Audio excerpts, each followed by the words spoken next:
Hello friend, आज हम discuss करने जा रहे हैं construction and working of megger.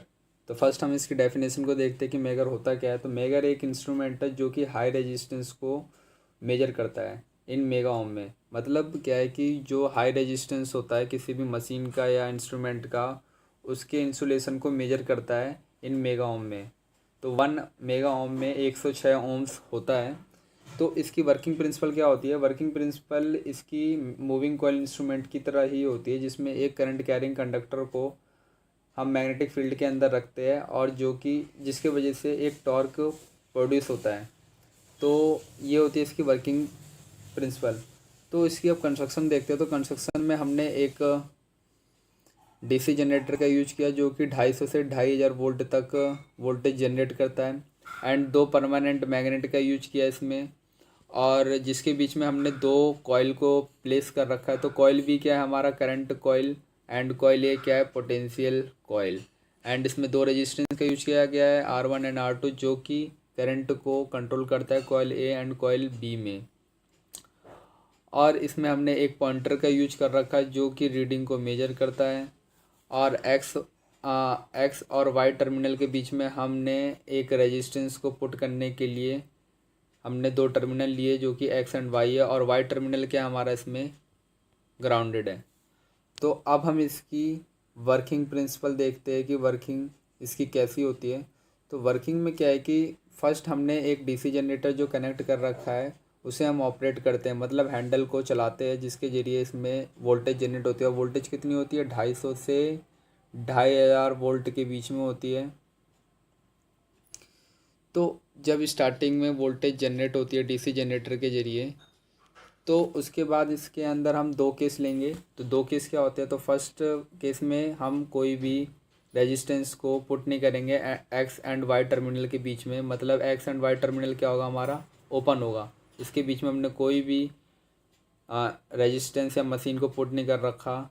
हमें कोई भी इंसुलेशन अभी मेजर नहीं करना। तो first X and Y terminal हमारा क्या है? ओपन है।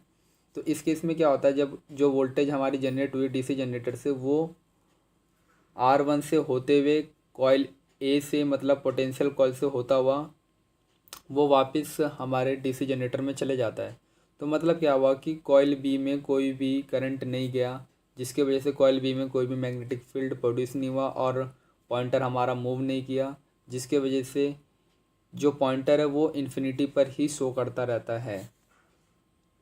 तो सेकंड केस अब हम देखते हैं। सेकंड केस में क्या होता है कि हमने एक्स एंड वाई टर्मिनल के बीच में एक रेजिस्टेंस को लगा दिया है। मतलब क्या है कि किसी मशीन को या नहीं तो किसी भी रेजिस्टेंस को, हाई रेजिस्टेंस को मेजर करने, उसकी इंसुलेशन को मेजर करने के लिए हमने एक्स एंड वाई टर्मिनल के बीच में एक रेजिस्टेंस लगाया है या मशीन को लगाया है, जिसका इंसुलेशन हमें मेजर करना है। तो इसमें क्या होता है कि फर्स्ट केस में क्या होगा कि जब वोल्टेज को जनरेट करते हैं हम डीसी जनरेटर में, तो वोल्टेज जैसे जनरेट होता है तो वो किस में जाएगा? फर्स्ट जाएगा R1 रेजिस्टेंस से होता हुआ कॉइल ए से होता हुआ डीसी जनरेटर में जाएगा। एंड सेकंड किस में जाएगा? सेकंड जाएगा इसमें हमारा एक्स टर्मिनल से होता हुआ, हमारे रेजिस्टेंस से होता हुआ R2 रेजिस्टेंस से होते हुए वो जाएगा कॉइल बी में। तो कॉइल बी से होता हुआ वो वापस जाएगा हमारे डीसी जनरेटर में।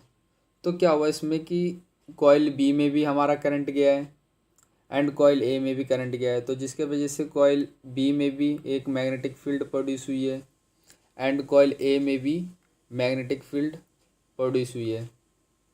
तो जिसके वजह से ये दोनों जो फील्ड होती है ये आपस में इंटरेक्ट करती है एंड जो टॉर्क होता है वो पॉइंटर पे लगता है और पॉइंटर हमारा मूव करता है, और जिसके वजह से जो रीडिंग होती है वो स्केल पर मेजर हो जाती है इन्फिनिटी टू जीरो के बीच में। तो जीरो और इन्फिनिटी के बीच में हमारी रीडिंग आती है जब दोनों कॉइल ए, मतलब पोटेंशियल कॉइल और करंट कॉइल के बीच में एक मैग्नेटिक फील्ड प्रोड्यूस होती है।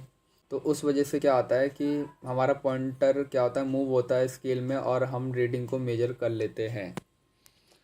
तो हमने इसमें 2 केस को पढ़ा है, जब हमने एक्स एंड वाई टर्मिनल के बीच में एक रेजिस्टेंस को लगाया हुआ है, और दूसरे केस में हमने पढ़ा था जब हमने कोई भी रेजिस्टेंस को पुट नहीं किया एक्स एंड वाई टर्मिनल के बीच में। तो इसे कहते हैं मेगर, जिसमें हमने देखा कि कैसे हमने रेजिस्टेंस के इंसुलेशन को मेजर किया है। जब एक रेजिस्टेंस को हमने पुट किया तो दोनों कॉइल के अंदर हमारा करंट जाता है और जिस वजह से एक मैग्नेटिक फील्ड प्रोड्यूस होती है दोनों कॉइल में, और पॉइंटर मूव करता है और हम रेजिस्टेंस का इंसुलेशन मेजर कर लेते हैं या रीड कर लेते हैं स्केल पर। तो थैंक यू इस वीडियो को देखने के लिए।